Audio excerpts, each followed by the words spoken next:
오늘 함께 은혜 받을 말씀 마태복음 6장 9절에서 13절까지입니다. 마태복음 6장 9절에서 13절까지입니다.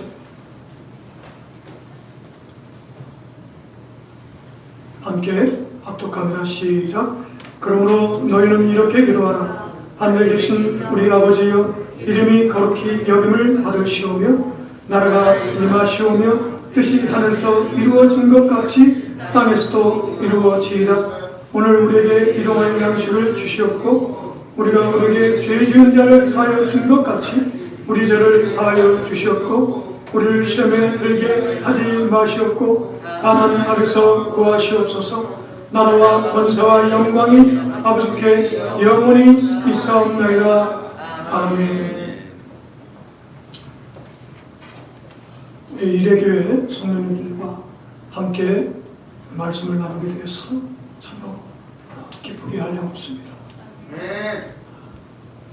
저는 우리 임수빈 목사님께서 이 자리에 서서 말씀을 증거하셔야 되는데 병중에 계셔서 저에게 부득불을 이 시간을 맡기셔서 부득하지만은 말씀을 가지고 섰습니다.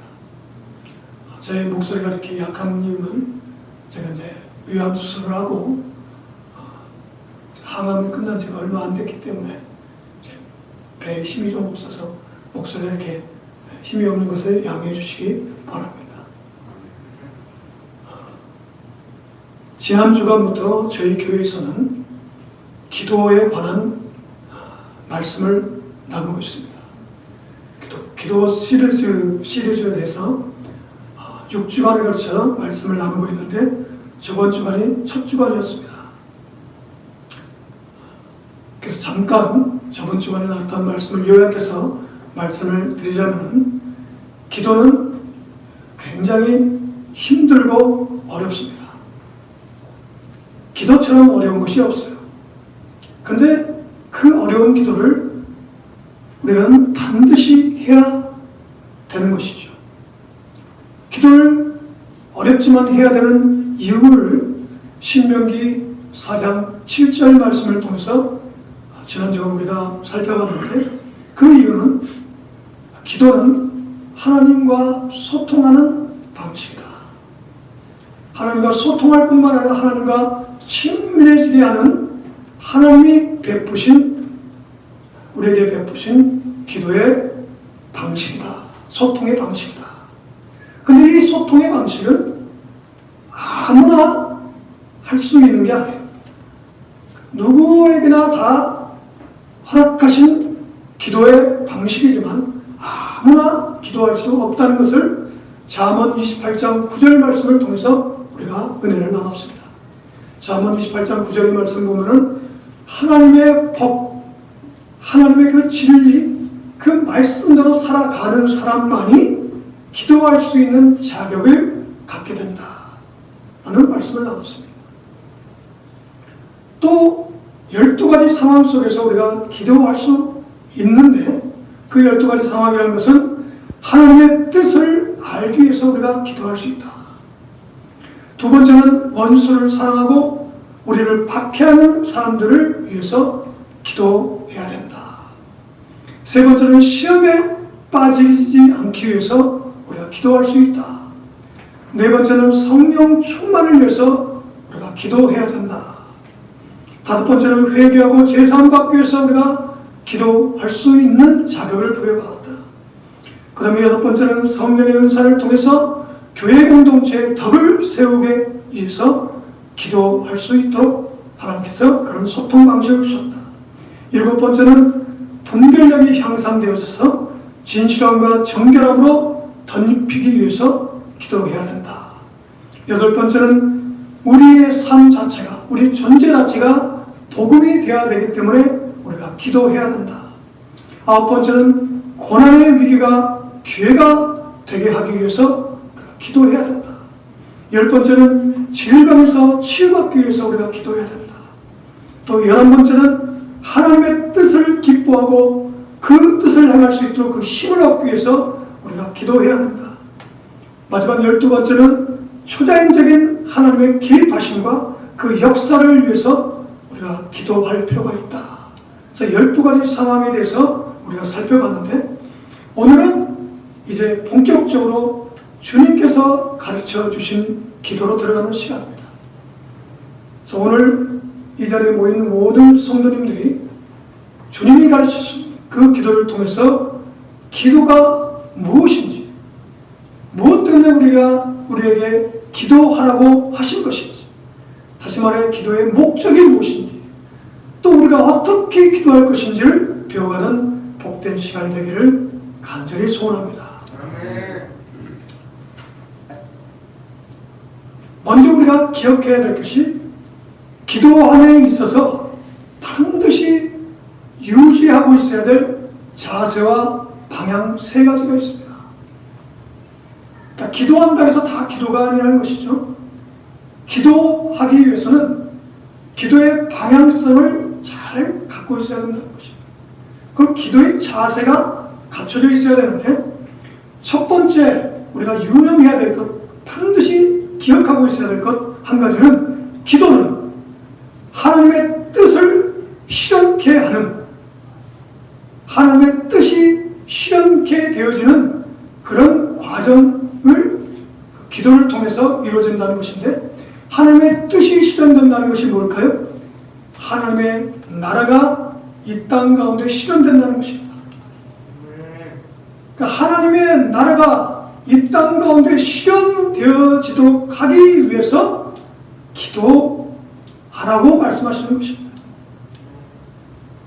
죽어서 가는 저 하나님의 나라가 아닌 이 땅 가운데서 세워져야 될, 반드시 실현되어야 될 그 하나님 나라를 위해서 기도하는 것이다 하는 것을 잊지 말고 있어야 한다는 것입니다. 그런데 이 기도, 하나님의 뜻을 실현한다는 것, 하나님 나라가 이 땅 가운데 실현된다는 것이 뭐냐? 그것을 알아가는 과정이 기도인데, 그것이 뭐냐? 하나님의 성품과 또 하나님의 존재 양식을 배워가는 과정이 기도라는 것입니다.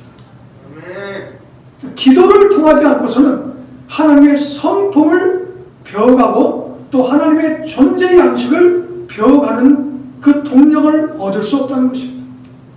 성경은 하나님의 그 뜻을 계시해 주신 것이라면, 기도는 그 계시를 나의 삶에 적용하는 동력을 부여받는 그 과정이 기도라는 것입니다. 그래서 기도가 굉장히 중요한 것입니다.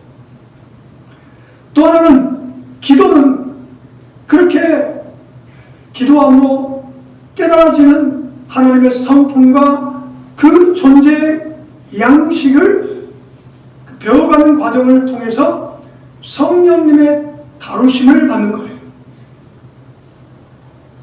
기도를 통해서 우리는 그 하나님의 성품과 존재 양식을 알아가는 것뿐만 아니라 성령님을 통해서 우리 자신이 준비되어져 가는 과정, 다름을 받는 과정이 기도라는 것입니다. 그래서 기도가 굉장히 중요한 것입니다. 또 하나는, 기도라는 것이 무엇이나 잘 기억해야 하는 것은, 기도는 미국과 한국에 그 시차가 있는 것처럼 하나님 나라와 하나님이 갖고 계신 그 뜻과 이 땅에서 실현되어지는 것에 대한 차이가 있어요. 마치 시차가 있는 것처럼 시대 차이가 있는데, 그게 뭐냐? 이미, 그러나 아직이라는 아주 신비한 시차가 존재한다는 것을 이 기도를 통해서 경험되어지는 거예요. 제가 이래서 일부러 이 공을 하나 갖고 왔는데, 태양이 이렇게 뜨면은 이쪽에는 어떻게 되죠? 아침이 되겠죠? 이쪽에는 태양이 비치지 않기 때문에 밤이죠. 그래서 시차가 있는 것인데, 시차가 있다는 것은 시간의 차이가 있다는 그 개념이지, 실제로는 시차가 있는 게 아니죠. 다만 여기는 아침이고 여기가 저녁이기 때문에, 밤이기 때문에 그것을 개념상 알기 위해서 시차라는 것에 개념을 갖는 것이죠. 근데 하나님의 나라가 이미, 하나님의 뜻은 실현되어 있어요. 해가 떴을 때 여기가 아침이 된 것처럼 하나님의 나라는 이미 이루어진 거예요. 하지만 여기가 아직 밤인 것처럼 이게 이제 회전이 돼서 돌아서 태양을 바라볼 때 아침이 되는 것처럼 이미 되어진 하나님의 나라가 이제 이 땅 가운데 실현되어지는, 아직 실현되지 않았지만은 이제 우리를 통해서 실현되어져야 될 그 시차를 기도를 통해서 경험되어진다는 것입니다. 그러니까 기도하는 것이 굉장히 중요한 것이라는 것입니다. 좀 어려운 말일 수 있지만 여러분들이 이런 것을 기억하시고 오늘 주님 가르친 기도의 그 가르침 속에 들어가셨으면 감사하겠습니다. 주님은 기도를 할 때 하늘에 계신 아버지여라고 그렇게 기도를 시작하라고 가르쳐주고 계십니다. 왜 굳이 예수님께서 우리에게 기도를 가르쳐 주셨을까요? 그 전에도 많은 사람들은 기도를 해왔을 것이고 또 기도에 대해서 지식을 갖고 있었을 터인데 예수님께서 굳이 마태복음 6장을 통해서 이렇게 기도하라 라고 하면서 기도의 가르침을 주고 계시는데 그 목적하심이 무엇일까요? 또 그 기도를 시작하는 데 있어서 하늘에 계신 아버지여라고 그 기도를 시작하고 계신 이유가 뭘까요? 우리가 그 의미를 한번 생각해 보면서 주님이 가르쳐주신 기도 가운데 포함되어 있는 정말 엄청난 그 하나님의 계획과 하나님의 마음을 깨닫는 시간이 되기를 소원합니다. 하늘에 계신이라는 표현에 하늘이라는 의미를 우리가 좀 생각해 볼 필요가 있습니다. 하늘이라고 이렇게 표현을 하셨을까? 그것도 하늘에 계신. 고대 사람들은 또 고대까지도 갈 필요 없이 16세기 이전만 하더라도 하늘에 대해서 사람들은 지금 우리가 생각하는 하늘의 개념을 갖고 있지 않았습니다. 오래전에 살았던 사람들은 하늘을 하면은 하늘은 신비한 영역이었어요. 신령한 영역이었어요. 감히 이룰 수 없는 그냥 동경의 대상일 뿐이었어요.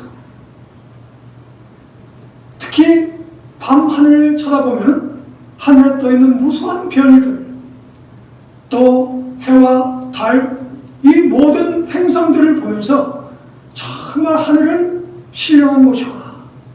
그래서 신이 만약에 있다면 저 하늘 어딘가에 있을 것이다 라고 생각했었을 것이에요. 근데 그런 차원에서 지금 예수님께서 하늘에 계신이라고 표현하셨을까요? 그런 차원의 하늘에 계신이라고 표현한 것이 아닙니다. 하늘에 계신이라는 그 표현 속에는 창조주 하나님이라는 의미가 담겨 있는 것입니다. 하늘에 계신, 하늘 그 공중 어딘가에 하나님이 어떤 처소를 가지고 계신다라는 차원의 하늘에 계신이라는 표현이 아니고, 하늘에 계신이라는 그 표현 속에는 모든 우주 만물을 창조하신 창조주 하나님이라는 의미를 담고 있다는 것입니다. 그래서 우리가 기도할 때 우리의 기도를 들으시는 그 하나님이 어떤 하나님이라는 그 생각을 하고 기도해야 되냐? 창조주 하나님이라는 것을 기억하면서 기도하라는 것입니다. 두 번째 하늘에 계신이라는 의미, 표현의 의미는 창조주 하나님일 뿐만 아니라 하늘에 계신이라는 표현 속에는 보이지 않는 하나님, 곧 영이신 하나님을 뜻하는 표현입니다. 보이지 않는 영이신 하나님이라는 그 표현 속에는 보이는 세계와 보이지 않는 세계를 통치하고 계시는 하나님이라는 의미를 담고 있는 것입니다. 그러니까 단순히 하늘에 계신이라는 문구를 사용하는 의미로 기도를 가르쳐 주신 것이 아니라 그 하나님이 어떤 하나님이라는 것을 알면서 또 그런 하나님을 알기 위해서 기도하라는 것입니다.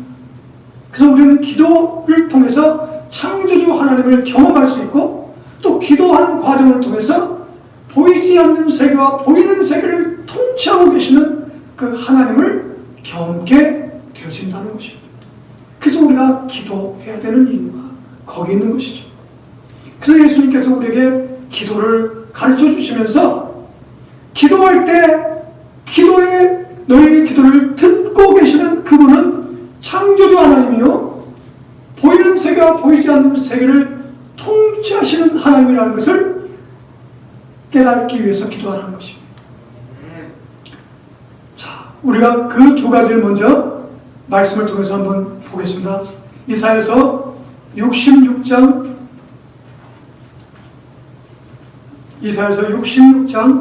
1절입니다. 이사야서 66장 1절. 여호와께서 이와 같이 말씀하시되 하늘은 나의 보좌요 땅은 나의 발판이니 너희가 나를 위하여 무슨 집을 지으랴 내가 안식할 처소가 어디야. 이 말씀은 하나님이 하늘의 어떤 장소에 계실 수 있는 분이 아니라는 것입니다. 하늘을 당신의 보좌로 삼고 땅이 당신의 발판으로 삼을 그분이 하늘의 어느 장소에 계신 하나님이 아니라 곧 창조주 하나님이라는 것을 이사야 66장 1절이 증거해 주고 있다는 것입니다. 두 번째 아까 얘기했죠. 영으로 계신 하나님, 보이는 세계와 보이지 않는 세계를 통치하신 하나님이라는 그 말씀의 근거는 시편 19편 1절 말씀을 한번 보겠습니다. 시편 19편 1절 말씀. 하늘이 하나님의 영광을 선포하고 궁창이 그의 손으로 하신 일을 나타내는도다. 하나님께서 단순히 창조만 하시고 뒷짐지고 계신 분이 아니라 통치하고 계신다는 것입니다. 이 모든 세계를 운영하고 계신다는 것입니다. 시편 148편 1절부터 5절까지입니다. 시편 148편 1절부터 5절. 할렐루야. 하늘에서 여호와를 찬양하며 높은 데서 그를 찬양할지어다. 그의 모든 천사여 찬양하며 모든 군대여 그를 찬양할지어다. 해와 달아 그를 찬양하며 밝은 별들아 다 그를 찬양할지어다. 하늘의 하늘도 그를 찬양하며 하늘 위에 있는 물들도 그를 찬양할지어다. 그것들이 여호와의 이름을 찬양하면 그가 명령하심으로 지음을 받았음이로다. 아멘. 모든 우주 만물, 보이는 세계, 보이지 않는 세계도 통치하고 계신 하나님을 시편 기자는 시편을 통해서 찬양하고 있는 것입니다. 아멘. 하늘에 계신 이라는 의미 가운데 마지막 세 번째 의미는 이 하늘이라는 의미가 담고 있는 그 의미는 모든 것의 원인이고 또 모든 것을 수용하고 모든 것을 하나 되게 하시는 하나님이라는 것입니다. 그냥 통치하신다는 의미가 단순히 그냥 통치한다는 게 아니라 통치의 목적이 뭐냐? 모든 것을 하나 되게 하시기 위한 통치라는 것입니다. 아까도 설명했죠?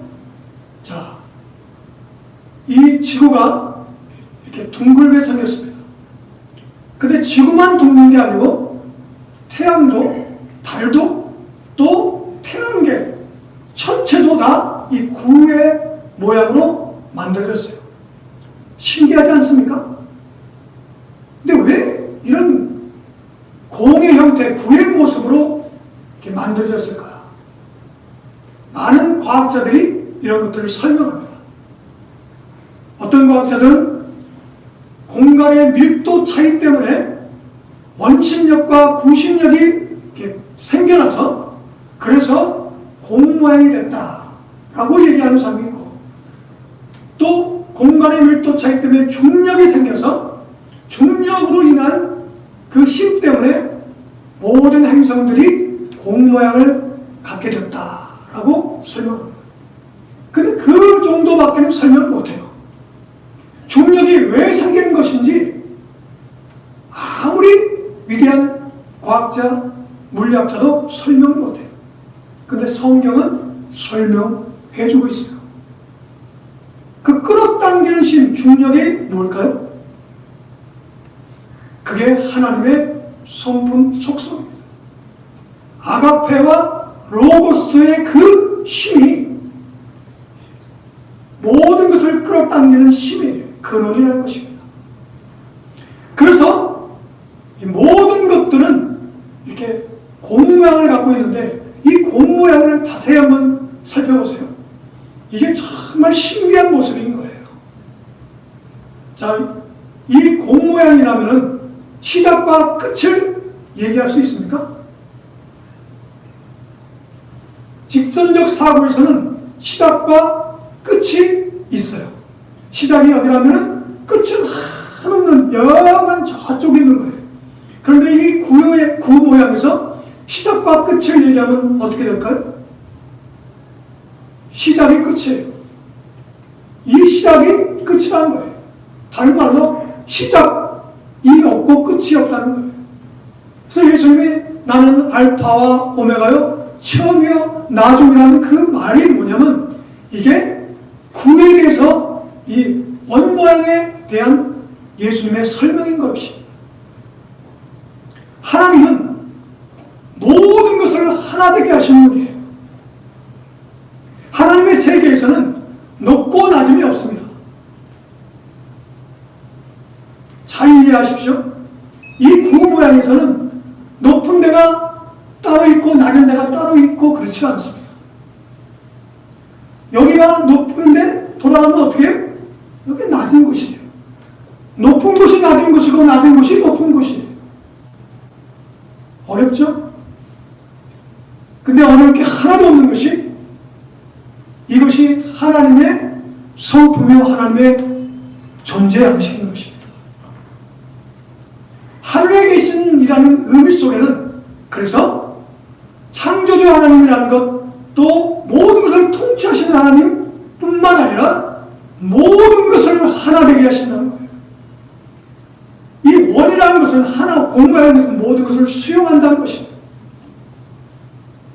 하늘에 계신 하나님이라는 것은 모든 것의 원인이시고 모든 것을 수용하시고 모든 것을 포용하시고 모든 것을 하나 되게 하시는 하나님이라는 것입니다.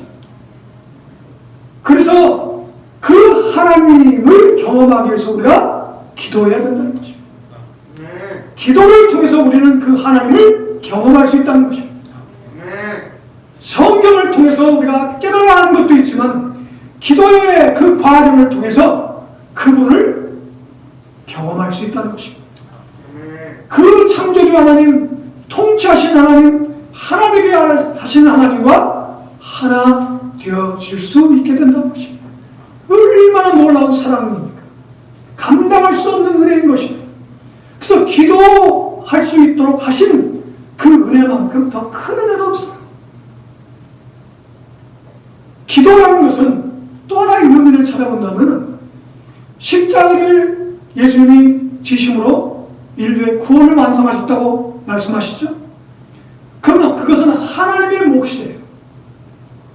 하나님 나라가 이 땅 가운데 실현케 되도록 하나님이 하신 일이 십자가라면 기도한다는 것은 우리가 해야 될 것들에 대해서 말씀하고 있는 것입니다. 십자가는 우리가 질 수가 있는 게 아니에요. 예수님이 십자가의 지심으로 하나님의 나라가 이 땅 가운데 실현될 수 있는 길을 여셨다 한다면 그것은 하나님께서 하신 몫이라면 기도를 통해서 이 땅 가운데 하나님이 실현할 수 있도록 하는 우리가 감당해야 영역이라는 것입니다. 그래서 기도는 한없는 은혜인 것입니다. 너무너무 어렵고 힘들지만 기도를 반드시 해야 되는 이유는 기도하지 않으면 하나님의 나라가 이 땅 가운데 실현될 수 있는 방법이 없다는 거예요. 하나님과 조우하고 하나님과 소통하고 하나님으로부터 능력을 부여받는 탁월한 그 통로가 하나님이 허락하신 그 방식이 기도라는 것입니다. 그래서 하나님이 예수님을 통해서 이렇게 기도해야 된다고 가르쳐주고 계시는 것입니다. 이전까지만 해도 저도 10분, 15분 기도하기가 힘들었어요. 온갖 참념이 많아져서 정말 기도하는 것이 힘들었어요. 그런데 이 주님이 가르치는 기도를 묵상하고 그 기도의 영성, 기도의 능력을 체험하고 난 다음에 기도가 어려운 것이 아니라 반드시 해야 되는 것이지만 하나님이 기도할 수 있도록 성령님의 능력을 공급하셔서 기도의 시간이 늘려져 가는 것을 제 스스로가 경험했어요. 2시간, 3시간 기도하는 것이 결코 어렵지가 않아요.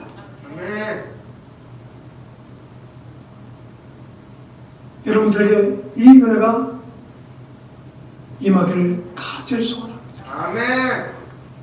주님께서 기도를 가르쳐 주신 그 이유를 오늘 시간에 분명히 깨닫고 여러분의 삶 가운데 이제 기도의 영성이 강건해지는, 기도의 영성이 깊어지는 은혜가 있기를 간절히 소원합니다. 에베소서 1장 10절 말씀을 한번 나눠보겠습니다. 시작. 하늘에 있는 것이나 땅에 있는 것이 다 그리스도 안에서 통일되게 하려 하십니다. 통일되게, 하나 되게 하십니다. 기도를 통해서 하나님의 마음이 내 마음이 되고 내 마음이 하나님의 마음이 되고 그래서 하나로 일치되어서 통일되어지게 하는 것이 기도라는 것입니다. 이래도 기도 안 하시겠습니까? 기도해야 됩니다. 힘들지만 무릎 꿇는 시간이 있어야 돼요. 기도의 장소를, 기도의 시간을 포기하지 마십시오. 교회에 나와서 기도해야 됩니다. 여러분의 처소에서 기도의 골방을 만드셔야 돼요. 기도의 시간을 절대로 포기해서는 안 되는 것입니다. 기도를 통해서만 하늘에 계신 그 의미를, 하늘에 계신 하나님이라는 그 의미를 온전히 체험할 수 있게 된다는 것을 잊지 마시기 바랍니다. 두 번째는 하늘에 계신 아버지여라고 했는데 이 아버지여라는 단어를 왜 예수님이 사용하셨을까?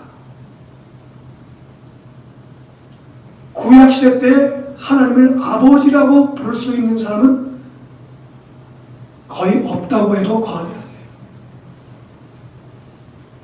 그런데 지금 예수님은 기도할 때 하나님이 너희들의 아버지라는 것을 경험하게 될 것이다 라고 가르쳐주고 계십니다.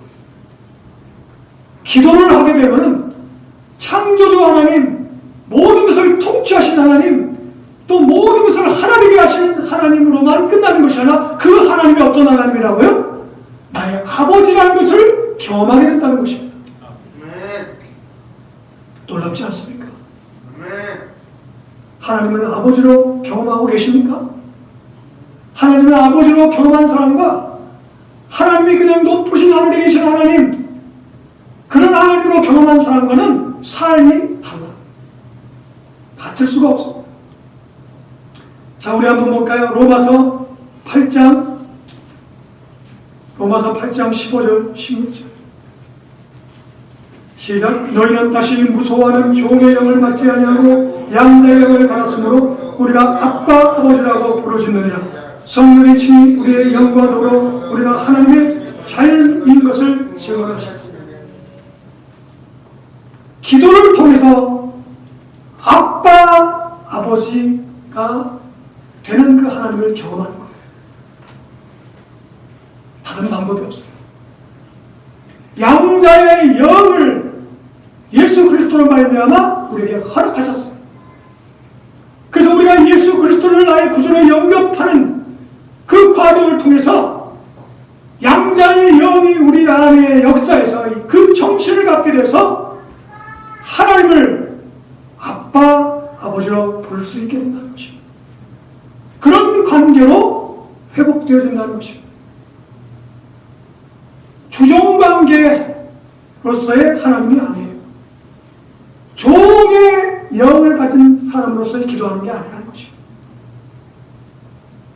직원이 상사에게 무엇인가를 부탁하는 것과 자녀가 부모에게 무엇인가를 부탁하는 것과 같을 수 있을까요?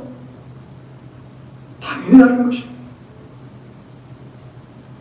기도를 통해서 양자의 영을 받을 수 있습니다. 아빠, 아버지라고 부를 수 있게 되는 거예요. 죄송한 말이지만 저도 사실은 2년 전까지만 해도 하나님을 아빠라고 경험을 못했어요. 목사인데도 아빠로 경험을 못했습니다.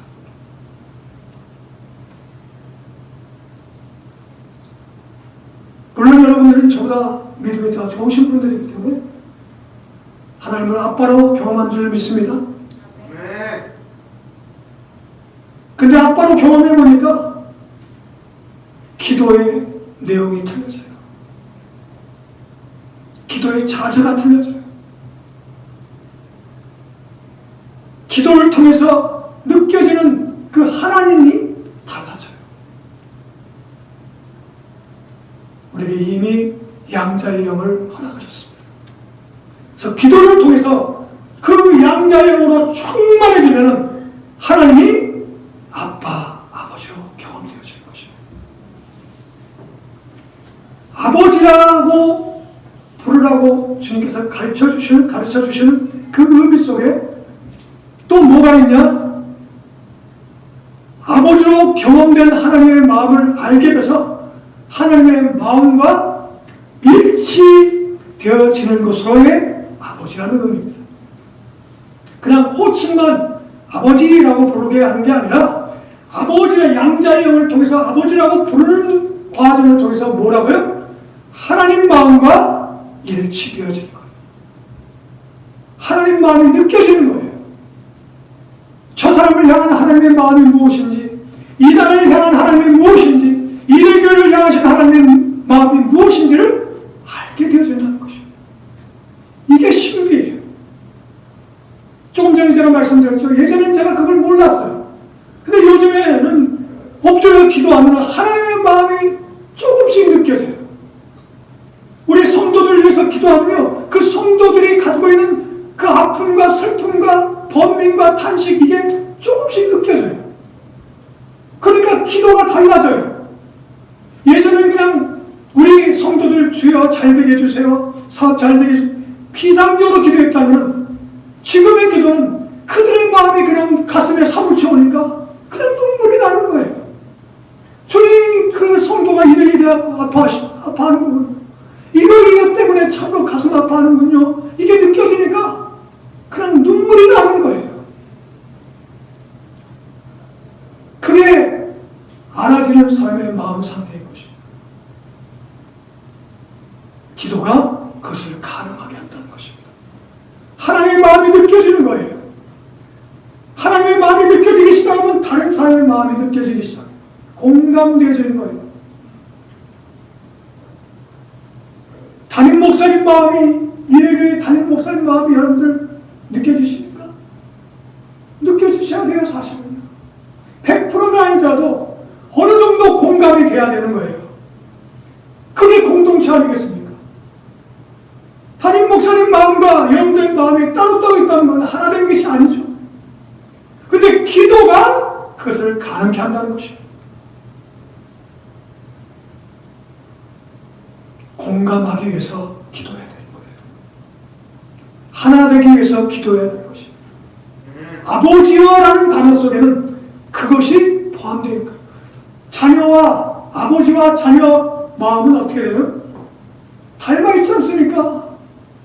발가락이 닮았네 라는 말과 같이 아버지 밑에서 자라는 자녀들은 당연히 아버지를 닮아가게 되는 거예요. 담임 목사님이 영성이 있으면 그 영성을 당연히 여러분들이 닮아가는 것입니다. 기도를 통해서 하나님을 닮아가고 기도를 통해서 모든 사람들과 서로 닮아가고 공감되어진다는 것입니다. 그래서 우리에게 기도를 가르쳐주고 있는 거예요. 요한복음 17장 21절, 요한복음 17장 21절. 아버지여, 아버지께서 내 안에, 내가 아버지 안에 있는 것 같이 그들도 다 하나가 되어 우리 안에 있게 하사 세상으로 아버지께서 나를 보내신 것을 믿게 하옵소서. 요한복음의 특유의 그 표현 방식이 있는데, 안에, 바울 사도도 in Christ, 그리스도 안에라고 많이 표현했는데, 이 사도 요한도 하나님 안에, 내 안에, 이 안에라고 표현되어 있는 이 안이라는 것은 하나된 일치를 얘기하는 것입니다. 기도를 통해서 하나 되어줄 수 있다고 가르침을 주고 계신 거예요. 마지막에, 이제 진짜 마지막입니다. 너무 오랫동안 시간을 끌고 있으니까 여러분들이 지루할 수도 있겠지만, 마지막 아버지여라는 단어 속에 포함되어 있는 그 의미가 뭐냐? 상속자의 정체성을 받기 위해서 기도하는 거예요. 상속자. 우리는 단순히 하나님의 자녀로 끝나는 것이 아니라 하나님의 자녀가 되었다는 것은, 아버지라고 부를 수 있는 양자의 영이 우리에게 허락되어졌다는 것은 다른 말로 뭐냐면 상속자가 되었다는 것입니다. 상속자. 여러분들 상속자이십니까? 네. 하나님의 상속자가 됐다는 것은 그냥 상속자가 된 거구나 라고 끝날 정도의 얘기가 아닙니다. 이건 놀라서 까무러칠 일이에요. 그 하나님이 갖고 있는 모든 기업을 우리가 물려받는다는 거예요. 물려받을 뿐만 아니라 또 우리 후손에게 물려줘야 될 것이에요. 그 주체가 누구라고요? 우리라는 거예요. 에베소서 3장 6절입니다. 에베소서 3장 6절. 이런 이방인들이 복음으로 말미암아 그리스도 예수 안에서 함께 상속자가 되고 함께 지체가 되고 함께 약속에 참여하는 자가 이미 우리는 상속자가 되었지만 아직 상속자가 되어지는 과정이 있는 거예요. 이미 하나님 나라가 이 땅 가운데 실현됐지만 아직 실현되어져 가고 있는 과정입니다. 이게 독특한 하나님이 사용하시는 시제예요. 이미 그러나 아직. 이건 3차원 세계에서는 도저히 이해가 안 가는 시제예요. 하지만 믿음을 통해서 우리가 그것을 이해할 수가 있어요. 아까 공모양에서 얘기했지 않습니까?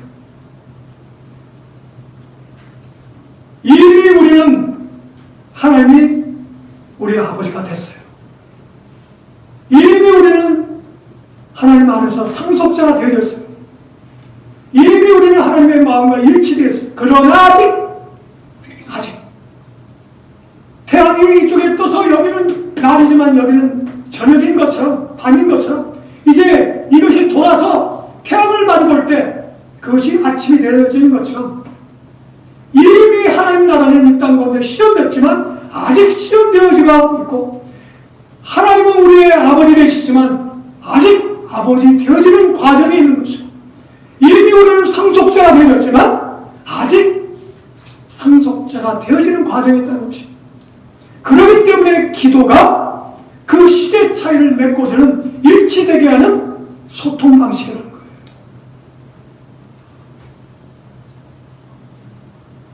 기도가 그래서 중요한 것입니다. 그래서 다른 거 다 제쳐놓고 예수님께서 가르침에 있어서, 기도의 가르침에 있어서 너희들은 이렇게 기도하라 라고 기도를 우리에게 가르쳐주고 계시는 것입니다. 말씀을 정리합니다. 주님은 우리에게 기도가 무엇인지를 가르쳐주고 계세요. 왜? 무엇 때문에 기도해야 되는지, 기도에 포함될 내용이 어떠한 것이 되어야 되는 것인지, 기도의 자세, 기도의 방향성이 무엇인지에 대해서 우리에게 말씀하고 있다는 것을 기도문을 배웠습니다. 주님이 가르치는 기도는 기도문이 아니에요. 예배 시간 끝날 때 암송하는 기도문으로 우리에게 주신 게 아니라는 것입니다. 주님이 가르치는 기도는 어마어마한 큰 내용을 담고 있는 것입니다. 감당할 수 없는 은혜인 것입니다. 그래서 주님 가르치는 기도를 묵상해 보세요. 가슴이 메어집니다. 뜨거워질 수밖에 없는 것입니다. 우리의 신앙 자세가 달라지는 것입니다. 하늘에 계신 그 하나님이, 창조주 하나님이, 모든 것을 통치하신 하나님이, 모든 것을 하나 되게 하신 하나님이 너의 아버지 되니 아버지로 경험하기 위해서 기도하렴. 기도를 통해서 그 아버지가 경험되어진다. 그 아버지가 경험되어질 뿐만 아니라 그 아버지의 마음이 너의 마음이 될 것이다. 너의 마음과 하나 될 거야. 뿐만 아니라 상속자의 정체성을 갖게 돼서 너의 삶이 어떤 삶이 되어야 될 것인지 알게 할 것이다. 이게 주님이 가르치신 기도 가운데 한 문장 안에 담겨있는 뜻입니다.